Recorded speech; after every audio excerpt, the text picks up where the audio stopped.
Voici le temps de Dieu, ce moment consacré. Allons à sa rencontre, entrons en sa présence.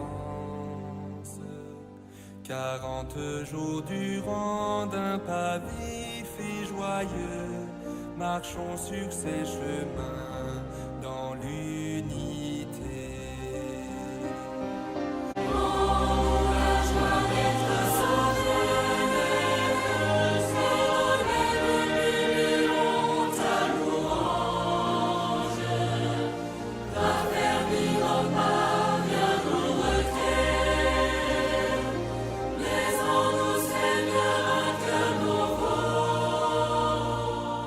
Comme à l'aveugle nu que tu touches et recrées, tu ouvriras nos yeux pour mieux te reconnaître. Nous pourrons témoigner sans peur affirmer que tu es la lumière en notre nuit. Oh, la joie d'être sauvé.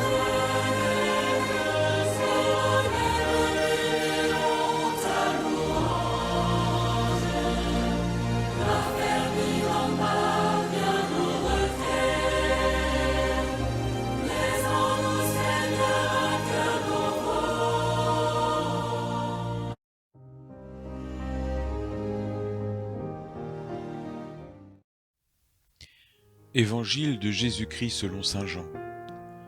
En ce temps-là, en sortant du temple, Jésus vit sur son passage un homme aveugle de naissance.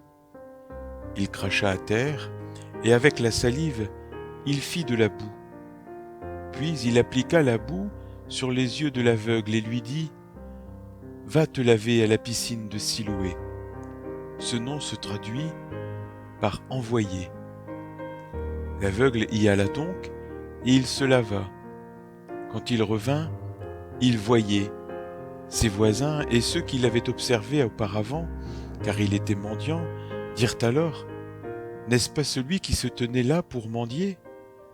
Les uns disaient « C'est lui », les autres disaient « Pas du tout, c'est quelqu'un qui lui ressemble. » Mais lui disait « C'est bien moi. » On l'emmène aux pharisiens, lui, l'ancien aveugle. Or, c'était un jour de sabbat que Jésus avait fait de la boue et lui avait ouvert les yeux. À leur tour, les pharisiens lui demandaient comment il pouvait voir. Il leur répondit « Il m'a mis de la boue sur les yeux, je me suis lavé et je vois. » Parmi les pharisiens, certains disaient « Cet homme-là n'est pas de Dieu, puisqu'il n'observe pas le repos du sabbat. » D'autres disaient « Comment un homme pécheur peut-il accomplir des signes pareils ?»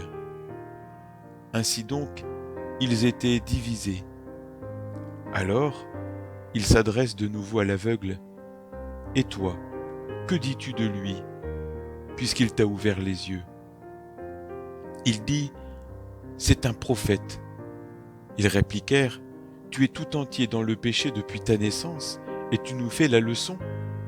Et ils le jetèrent dehors. Jésus apprit qu'ils l'avaient jeté dehors.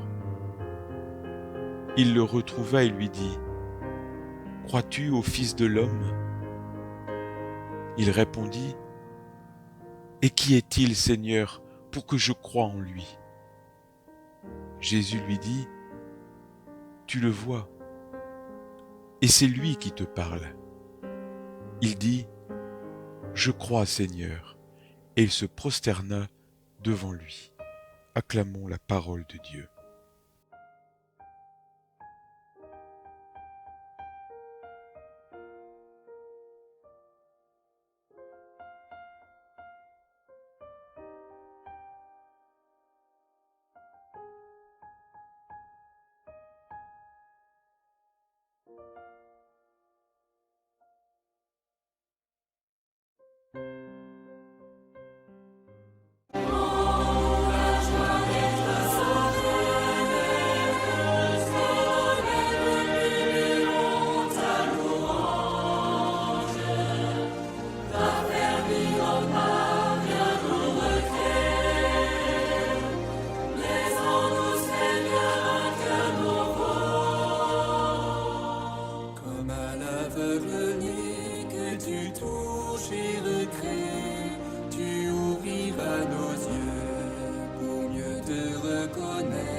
témoigner sans peur affirmer que tu es la lumière en notre nuit.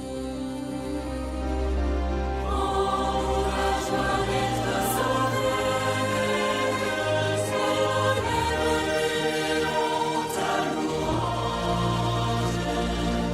Raffermis en bas, viens nous recréer. Laissons-nous, Seigneur, un cœur nouveau.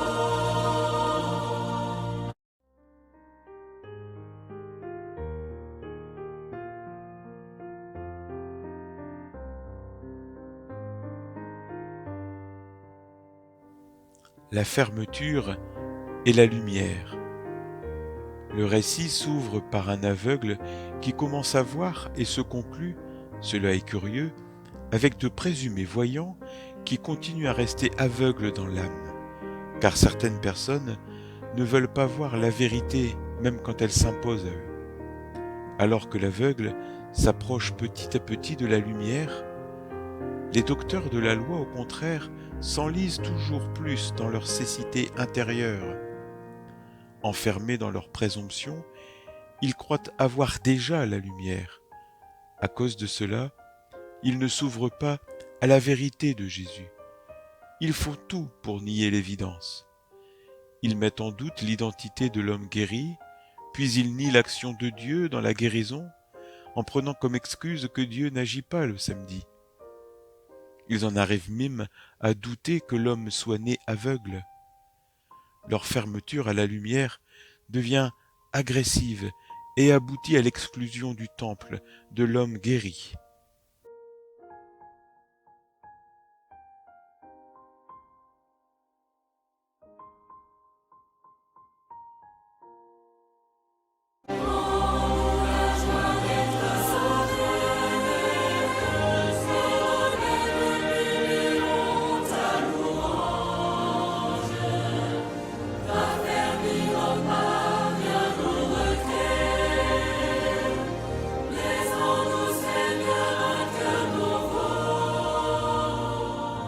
Comme à l'aveugle-né que tu touches et recrées, tu ouvriras nos yeux pour mieux te reconnaître. Nous pourrons témoigner sans peur affirmer que tu es la lumière en notre nuit. Oh, la joie d'être sauvés, célébrons ta louange. Raffermis en bas, viens nous recréer. Laissons-nous, Seigneur, un cœur nouveau.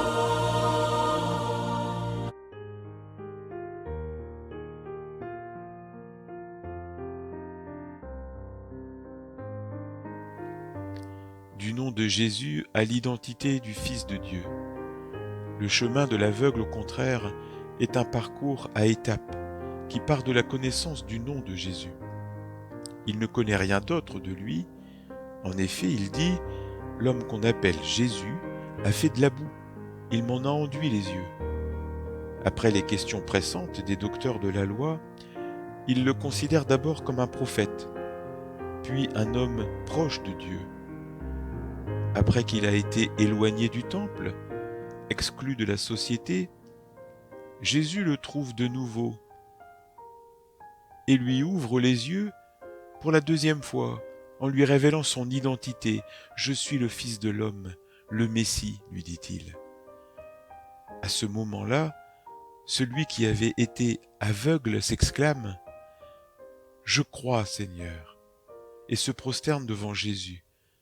Ce passage de l'Évangile montre le drame de la cécité intérieure de tant de personnes, y compris la nôtre, car parfois nous avons des moments d'aveuglement et de cécité intérieure.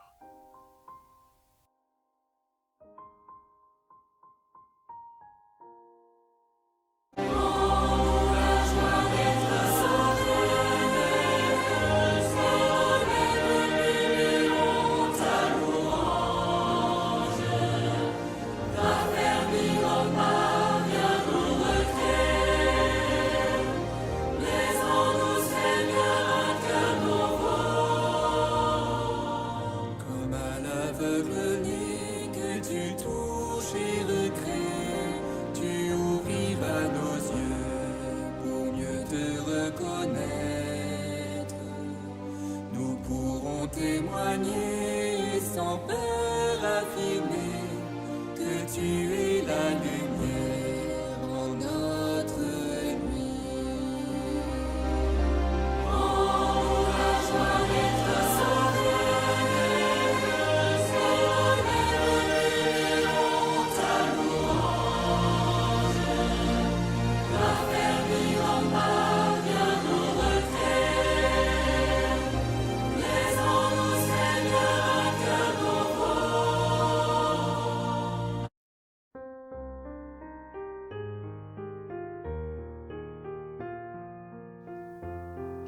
Sur la voie de la sainteté par le baptême.